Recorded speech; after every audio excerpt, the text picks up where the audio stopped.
ईरानी राष्ट्रपति इब्राहिम रईसी की मौत के पीछे जहां इजराइल की साजिश की बात सामने आ रही है, वहीं कुछ अन्य देश इसके पीछे अमेरिका का हाथ मान रहे हैं। हाल ही में रूस ने रईसी की मौत पर कहा है कि वो इसकी जांच में सहयोग करने के लिए तैयार है।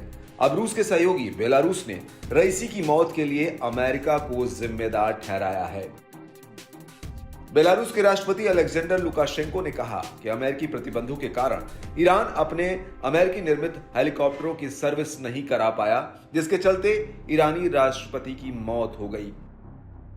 लुकाशेंको ने शुक्रवार को मिन्स्क में रूसी राष्ट्रपति व्लादिमीर पुतिन के साथ एक संयुक्त संवाददाता सम्मेलन में कहा कि मैं एक राष्ट्रपति नहीं, एक व्यक्ति के रूप में कहूंगा कि अमेरिका की विभत्स और घृणित स्थिति के कारण ऐसा हुआ।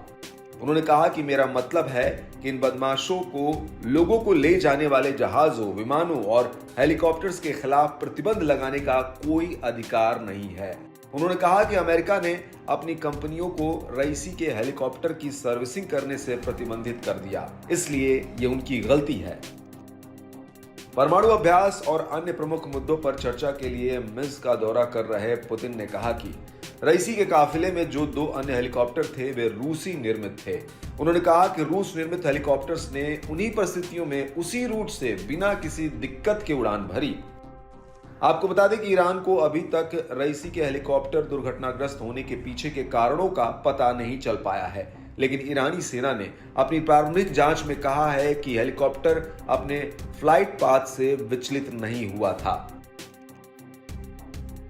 रिपोर्ट के मुताबिक राष्ट्रपति का विमान एक पहाड़ी पर दुर्घटनाग्रस्त हो गया और उसमें आग लग गई।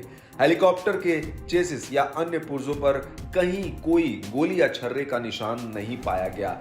इसने उन अफवाहों को खारिज कर दिया कि हेलीकॉप्टर को मार गिराया गया होगा। लुकाशेंको ने रईसी को एक सामान्य दयालु बताया और कहा कि वो बातचीत में स्पष्ट और ईमानदार थे और अपने राज्य के विकास और अपने लोगों के हितों की रक्षा के बारे में चिंतित थे। इस बीच उन्होंने उम्मीद जताई कि ईरान दुर्घटना की हकीकत का पता लगाएगा। रूसी राष्ट्रपति के कार्यालय ने अमेरिकी विदेश मंत्री एंटनी ब्लिंकन के उस आपत्तिजनक बयान की भी निंदा की है, जिसमें उन्होंने कहा कि ईरानी लोग रईसी के बिना शायद बेहतर हैं। उन्होंने ये भी कहा कि अमेरिका उनकी मृत्यु पर शोक नहीं मना रहा है।